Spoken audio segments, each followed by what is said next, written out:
Hi everybody, welcome back to my channel. I thought it would be fun with this series of videos to show you something else I've been working on. That is that I have been converting my garage into an office and a brand new recording booth. To kind of show the point as to why I'm doing this, currently downstairs we have the washing machine going, which is kind of why I'm in here but not really able to do any of my books right now, because it reverberates around the entire house and you can hear it as clear as day in here. Now I can take it out with the compression normalization that I usually do, but I don't like the idea of it going off and affecting the sound of my recording in any way. The reason that this happens is because, like I said in my last video, I'm basically in a little cupboard in my bedroom on the second floor of our house. And because this isn't insulated or treated in any way, any knocks or bangs or noises through the house just reverberates around the entire house and just comes into here. It's fine for the most part. It's absolutely fine because I can work around what the family are doing. The kids are at school at the moment. My wife has gone out with our young daughter. So now would usually be the time that I'd be recording, but because of the washing machine, which obviously needs to be running, then I can't really do any of my work until that's finished. So I thought this would be the perfect time to record this intro to this video. So I decided what I would do is to convert my garage. Now my garage has already been converted. We've never used it for the car. It's far too small for a car. So it was used as a dumping ground to begin with. And then I converted it and built a model railway layout in there. And I had trains running and I had plans for everything I was going to do in there. And it was a really, really cool little space, and I really liked it, and I was enjoying it. But I'd done it kind of quickly and cheaply. I hadn't insulated the walls. I'd put some plasterboard on the ceiling, but nothing else. And it was basically just a quick rush job. And it always got cold in there, and it wasn't very comfortable. And I was kind of losing interest in the model railway anyway, because I made it so big that I got overwhelmed by how much work I wanted to do with it. So I decided, because my audio work is going so well, and because I'm enjoying it so much, it would make sense to move it into there. Then I could build an actual booth, treat it with rock wool and all the insulation techniques, double plasterboard, mass-loaded vinyl, things like that, and have my desk in there as well and have it as a working office. And so I thought, in order to get more work, do more work, and hopefully book more books. Book more books? Yeah, why not? Book more books. Moving to a different place where I could record and not have to worry about disturbing everyone would be the best way. I kind of mentioned in my previous video as well that when I record, my two boys have to be quiet. So if they are in the house, if it's a weekend or it's a kind of a half term or whatever it is, they then have to stay in the lounge, maybe watch a video or something, but they can't go to their bedroom, they can't go and play, they can't run around the house. And I mean, for the most part, they're fantastic. They understand why daddy's working and everything. And they know what I do, and they know they have to be quiet, and they always are. They're fantastic. I can't ask any more from a 7 and a 6-year-old. You know, they're fantastic, but I don't like that I have to do that. Right, you can't go and play with your toys in your bedroom because daddy's working. It's just not fair. So again, this will negate that. They can go and run around the house and do what they want. So to kind of give you an idea as to what my setup is right now, I'll just quickly step out and I'll show you what the setup is at the moment and what I've been working with at the moment. So here we are in the bedroom. There's our window, my wife's wardrobe, and then this is where my desk is. This is where I would sit and do my editing from, with the PC down in the corner. And what I've got is a hole drilled through here, which leads through to the cupboard, that's basically where my booth is. So I would sit here on a night and I would do my editing. It's nice and open. I'm not stuck inside the cupboard for hours on end recording, or editing even. Yeah, and it's a nice little space. I've got things around that mean a lot to me, that inspire me. Morecambe and Wise, which I adore those. I'm a huge DC Marvel comic collectible. So I've got my Batman light, Spider-Man light, lots of figures and everything, just to kind of keep me motivated. This is where this is, and as I say, we come through to here, and in this cupboard is where my booth is. So there we've got my water bottle, my microphone, and my setup. There's my seat with a cushion on it to try and help the comfort, because it's not the most comfortable seat. It's ideal with the height and everything, but it's not the most comfortable. But as you can see as well, it's kind of raised up, because as I say, the boiler's down there. So it does have this, not the boiler, sorry, the stairs are down there. So it does have this where the stairs would go down.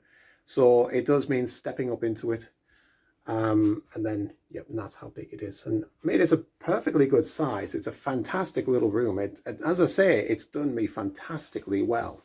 And I'm really happy with the work that it's done. And if I needed to be in here for years to come, it'd be fine. I could make it work. But because I have the ability to convert the garage, it makes sense. But as I say, with me being 6'6", it does get a bit cramped and a little bit. Sometimes I just feel a bit claustrophobic and a little bit compressed in, and it feels sometimes that might affect my reading and my performance and everything, that I do articulate with my arms and my hands, and I like to move around, and I like to move basically, and I can't in there. And sometimes I feel like it harms my read or my performance, but yeah, this is basically the current setup. So as you can see, it's a pretty ideal setup. I mean, I'm not knocking this in the slightest. It's got me work, it's got me bookings, it's got me all sorts of things that I've really enjoyed. And I love this space, I really do. It's fantastic. But if I want to be serious about what I'm doing, if I want to progress, and if I want to hone my craft and book more books, this is a step I feel I need to take. So without any further ado, I'll show you the work that I've got done so far. And we'll talk through that and as to what I've been doing and what my plans are for the garage. And I'll show you a little bit as to what it looked like before as well. So I'll give you like a before and to what it is now. So hope you enjoy. And so what we're looking at here is a video that I made for another YouTube channel that I had, which was about the build of the model railway, which you can see running in the background. So on the right hand side, looking at the screen, we have my desk with some lights that were coming down onto it. On the left-hand side, where the train has just gone over a bridge, that's where the door is to the entrance to the garage.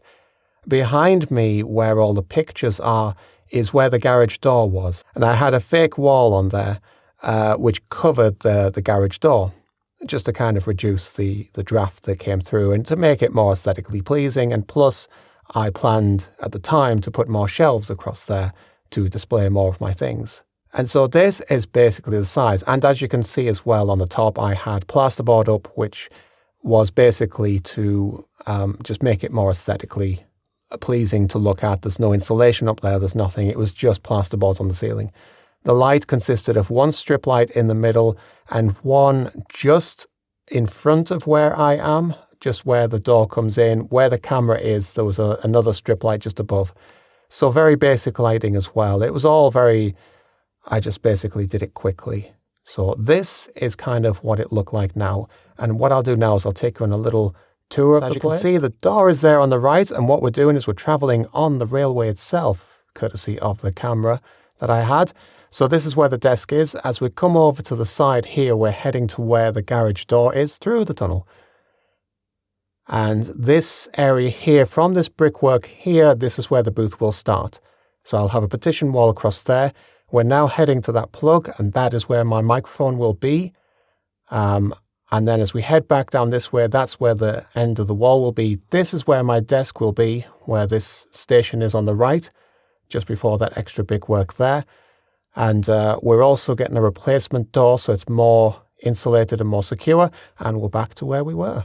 So this is what it looked like in the beginning. I did have footage of taking all of the railway out, stripping down the plasterboard from the ceiling, putting boards up into the attic so I could turn that into storage and put in ladders in there and everything. A lot of that footage is lost, and what I do have isn't really that interesting. It's just basically me emptying, taking everything out. It wasn't all that interesting. So what I'll do now is snap to much later on down the line. This is when everything was emptied out.